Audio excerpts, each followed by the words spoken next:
Hello, I'm Michael Redmond, professional 9-dan-go player. In this video, I'll be looking at the second game of a 3-game match between Ichiriki Ryo of Japan and Ke Jie of China. And this is in the ING CUP Semifinal. And so they're playing a 3-game match, a best of 3.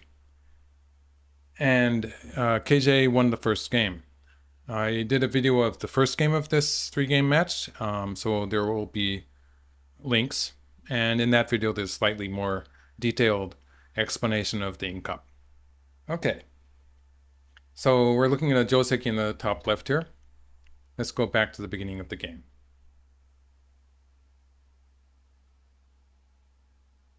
Okay, with the double kakari, when white plays this joseki and black plays the attachment, this is very popular nowadays. Sometimes there's the ladder you have to remember. So if the ladder favored white, white might cut here and capture in a ladder. But in this case, this ladder is going to hit that black stone in the bottom right corner. And so when the ladder does not favor white, this is going to be a collapse for white. It's not good for white. And so it depends on the ladder. Therefore, white covered on the 3-3 point. And this is where white has, I'd say, two choices. So two choices. One would be this move, which is generally played when white has a bit more control over the top side. Black will play some kind of an extension maybe. Black has E18 there, which can sometimes take away white's base. And so a lot depends on white being able to have potential attacks against both of the black's groups. So if black plays here, maybe some kind of invasion to the top side. It could be a bit difficult for white in this board position where black already has a wall on the right. So usually this is played by white when white has a bit more local strength in the adjacent corners, one might say. Okay, so white plays the attachment. So this is what white can play for a relatively peaceful variation. If black plays a hane on the outside, white can play here. And this makes miai of g17 and move towards the corner, which would give white a living shape. So it's easier to make that efficient living shape. And this is the popular joseki where black pushes through, messing with white's shape, basically. And at this point, the corner, cutting at b18, and an extension towards the side are miai. So black played the corner, and white got to play the side. And this is the follow-up move of that joseki, where white can capture the black stone on the third line, but black has a potential squeeze here. So at this point, it's not a good idea for white to play away. It's not as if white's going to lose the race to capture. So we can have white play something like this, which is a big move. But black will be able to play here and connect. So this race to capture, white can actually win the local race to capture by playing here. The problem with this move being that white doesn't have two eyes. So when black plays here, white's going to have to struggle a bit with this group. And black 6 is a good move because while attacking white there, black's also getting some space on the top side. So it's a double purpose move that way. All of these stones on the fourth line, they're going to be forcing. So like this. So it's going to be a position like this. White actually, to avoid the ko, white will play here. And white wins by a difference of one move. So white does win the semi. It's just that if white, the fact that white had to play at 5 here, which is a pretty eyeless shape. If white plays here, usually white's going to win the semi, but actually, if black creates a ko here, it's not going to be an outright win for white. So this would be a one-step ko. It's a ko where white has a lead. It's a ko as it is. And later on, if black fills at c19, it's going to be a direct ko. So it makes sense that white wants to defend the top side. So this would be the joseki move, where white would be stable. Later on, white is thinking of pushing through. However, it's not guaranteed that black will accept the fight in this case. And so maybe black's going to extend and avoid a fight here. And it depends on the position. So it's not guaranteed which way black will play. So what white did in the game is he pushed through first after black cut white off. Now white took the one stone. So this is when black plays here. Was a local loss for white. So we could compare it to white playing here and black playing something like this. Uh, this is probably better for white. It would be a better result. So the problem is that black's not going to play that move and is going to be playing elsewhere. So by pushing through once, white did induce black to add a stone locally. And so taking a local loss, white got sente. White got sente to play this big point, which is expanding the white's area on the lower side while reducing black's on the left side. So to put it simply, he wanted to play this move, so he found a way to get sente.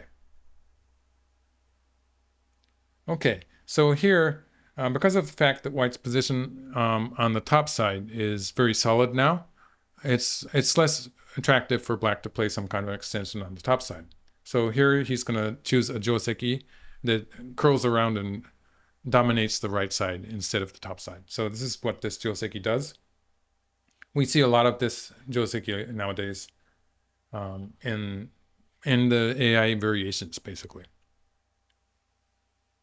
So white is alive in the corner and black extended on the side. So black's group on the top side is safe enough for the time being. And white played here. So this has been a way to reduce black's shimari from above for a long time. It's a classical move, you might say. And it works locally in positions like this where black has a lot of stones on the third line, a relatively low position, which makes pressing from above a sequence like this, it makes it feasible. It's giving black territory and keeping black low on the third line. In this case, it also happens to be a ladder breaking move. So white got to escape once, and it's not a ladder anymore. So the ladder is going to hit that white stone. And black played a net instead. So these 4 white stones, they're not completely captured, but whatever white does, it's going to be some kind of a squeeze. So it's in that way, it's feasible for black. And white continued with this sequence. This is a big move. It prevents black from playing at S19. So if black had played at S19, it would be threatening a ko. In actual play, white would not answer that. So something like this. If black plays an Atari, this corner is going to be a ko. It wasn't quite big enough to be playing yet, but playing at S19 for black was fairly close on black's agenda. So it would be a big move that gave black an eye on the Q line, and it would be threatening this ko in the corner. He wasn't quite ready to play it, so white took that point first. This puts some pressure on black's group on the top side. So black played an extension. And for the time being, that black group is okay. So white attacks here. White's eyeing, well, for instance, the cut at D12. He's looking at that cut. So he's trying to create a position there where he can save those 4 stones without getting into trouble. This was a Tetsuji. Black's creating a cut at the star point at D4. And this defends against the cut at the star point while also making it possible for white to play strongly in the corner also. So it's a double purpose move at E2.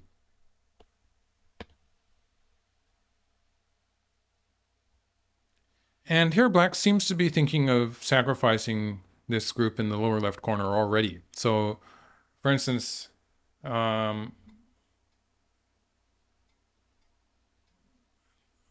first idea would be to live in the corner. So something like this. It does give white an opportunity to attack on this side. So maybe that's why black didn't like it. So he's playing more forcefully and not necessarily trying to save that black group. So you see he did add a stone there to capture the 4 white stones, and now he's going to die. It was a fairly even trade. So from the start of the game, both players have been playing very well. With the big komi, I'd say that white is ahead. So white is still playing steadily enough to be ahead at this point of the game. Okay, so white's adding stones to the group in the center. By reinforcing this group, He's hoping to get rid of the weakness here. So white's connection there was a bit weak. And white is setting up. So let's see, where did black attach there? Yeah. So white's sort of setting up to do this attack on the top side. So if white can play here with a strong group in the center, then black will be forced to make two eyes on the side. And that would make this a forcing move also, threatening the move at white 018. And so black would have to add one more stone there. It would be very valuable for white to be able to push this black group around. So that's what white is trying to prepare to do. So black attacks first. And so this is the point where things seem to go a bit, they got a bit dangerous for Ichiriki. So this peep here, which forced black to connect, black is actually very happy to have this exchange because now black has a nice territory there on the side. And white added one more to the center. So white's playing very carefully here, trying to be safe, but he let the black group on the top off the hook. So there was a drawback there, and it wasn't good. I don't like it.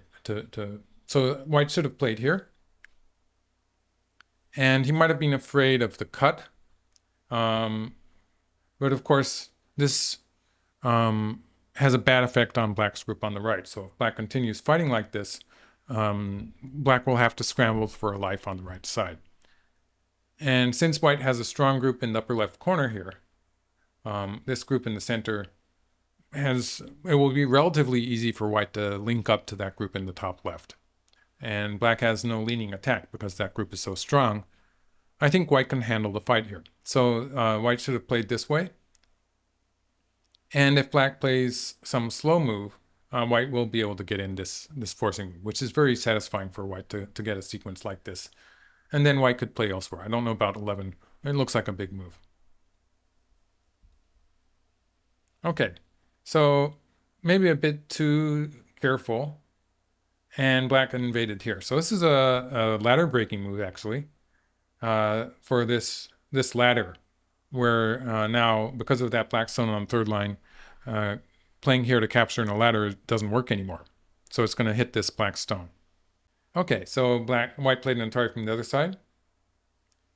And fortunately for white, that black group on the left, it doesn't have so many liberties, so white can capture it. Black did get a bit of a squeeze from the center.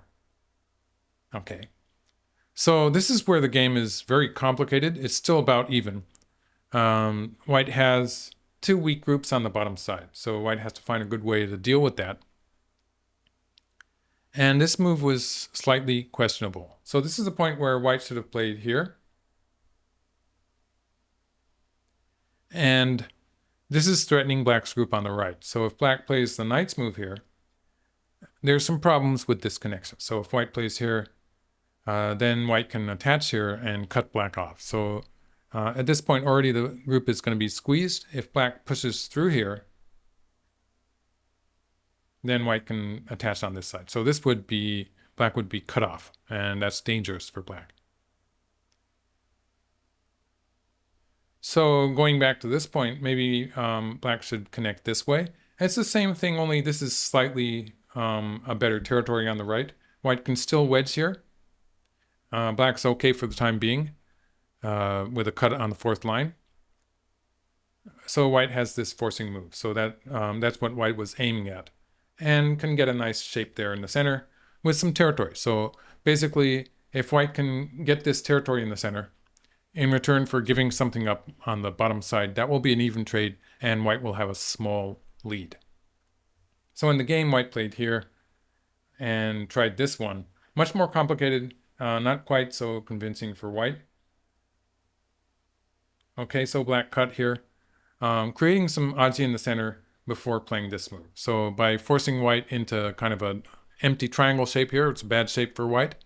Black is hoping to make use of these two stones. So it's pretty important to the question of whether these two stones will be captured outright, or will black be able to move out and start attacking white in the center of the board.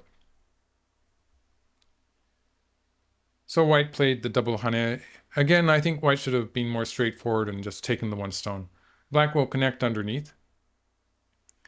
And then white can play this move, capturing the 2 black stones in the center.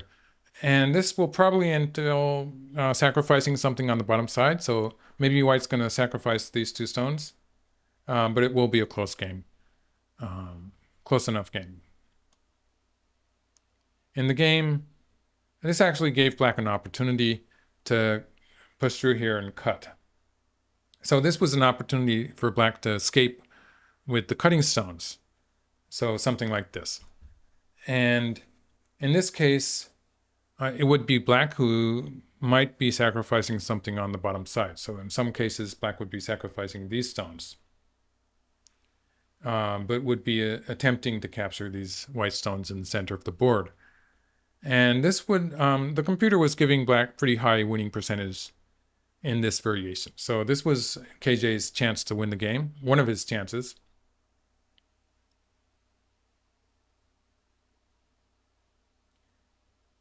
So now we're back to a position where white has established some territory in the center of the board, and it depends on how he can make sabaki on the bottom side. So he started in the wrong place here. So this was another mistake by Ichiriki, and if he had played correctly, he was probably still in the lead. So to show the game variation, he played here, and when white played the attachment to make 2 eyes, or to attempt to make 2 eyes, playing the hane here was a very strong move, and this white group that I've just circled, it's going to die. So this is a relatively complicated variation. Just to go back a few moves, instead of covering here, white should have started from this side. So if white had started from this side, this would be asking, is black going to cover on the right side or the left side? If black covers on the left side,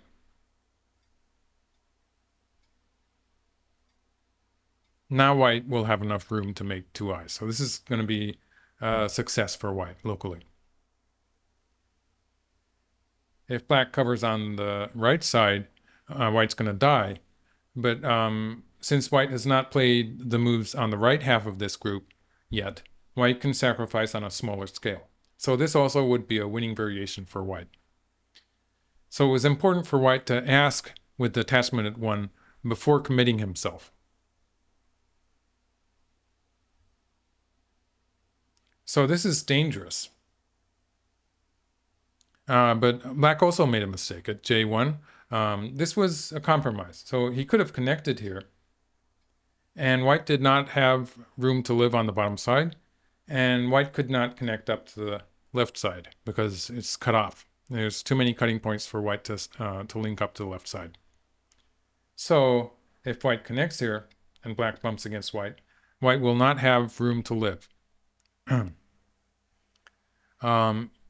It could turn into a ko, so this variation. White can cut the black group off, and when white does that, it's going to be this ko, like this. But black has ko threats. So black's going to win this ko, and this is a good variation for black. Okay, black took. This did capture the white group, but on a smaller scale. So this was a very close game still, and maybe a slight advantage for white. But it still depends on a lot of things. So playing here at c12 was actually a small move, and it's bad because black can cut here, and white has to give something up. So what white should have done is white should have played here, putting pressure on the black group, threatening to cut here. And black is on the defensive in this case. So black would have to cut on this side. And also white would be able to get an extra forcing move in the center. So getting a nice territory in the center is still an important issue for white here. And this would be a winning variation for white. Playing at c12, it wasn't even the best local move. So jumping here is slightly better as far as territory is concerned. In the ING CUP, they have 2.5 hours each, but they do not have byoyomi after they run out of time. So my guess here, as the playing, it wasn't perfect towards the end. Maybe Ichiriki, maybe both players are trying to play quickly because they don't want to pay the penalty. When you run out of time, when you've used up your first time section of 2.5 hours, you have to pay 2 points komi to get 25 more minutes. And so it's in a close game like this, 2 point penalty like that would be pretty damaging. It would be it's close enough that that could make the difference between a win and a loss. So I wouldn't be surprised if the players were hurrying a bit. For black, the opportunity was to cut at f4. So instead of this move, he could have cut here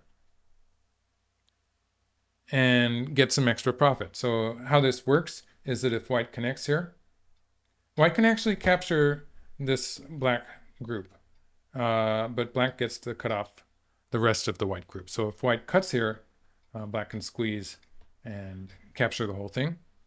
So white would have to sacrifice the right half of this group, and that would be a win for black. So that's why maybe white has to play here. Black gets some points while strengthening the black group. And there's one other thing, the question of whether black can move out in the center. It turns out black had a good move there. So in this case, white will play here and can capture the black stones. And if black answers like this, goes for the semi, the race to capture, black only has 3 liberties left. No way to fill a liberty of the white group without breaking up. So in this case, white's going to win the race to capture. However, there was this move. So this is setting up a double Atari if white pushes through, which would be a collapse, of course. White has to answer on the other side. So in this variation, white is short of liberties and has to defend the group in the center, and black can capture these 5 stones here on the top side, and that would be a win for black. So black did give white a little extra territory in the center. It was already close to 10 points there, so it's more like 15 points, close to 20 points. So black lost some points there, but the profit that black got on the top side was bigger. So black failed to take that opportunity. And for a while, both players sort of ignored the cut at f4. So maybe somewhere around here was black's final chance to play this move. But instead, they just continued with the endgame.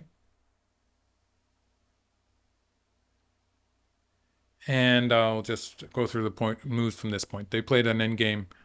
I didn't deeply research the endgame, but it seems like they played a reasonable sequence, as would be expected.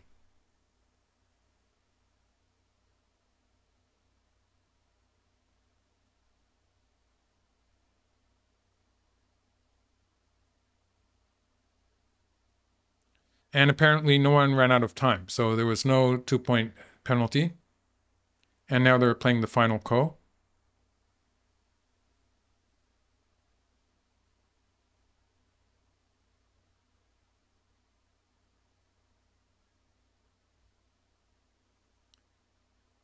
And they're filling the dames.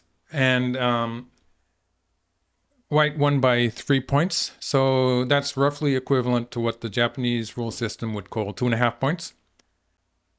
I guess the Chinese would call it like 1 1/4 stones, something like that.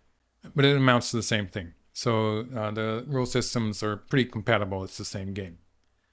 So Ichiriki, he won by 3 points. And the 3-game match is 1 each now. And so they're going to go on to the 3rd game. This second round, I should have told you it was played on the 8th of July in 2024. So that was yesterday for me as I make this video. And they will be playing the 3rd game today.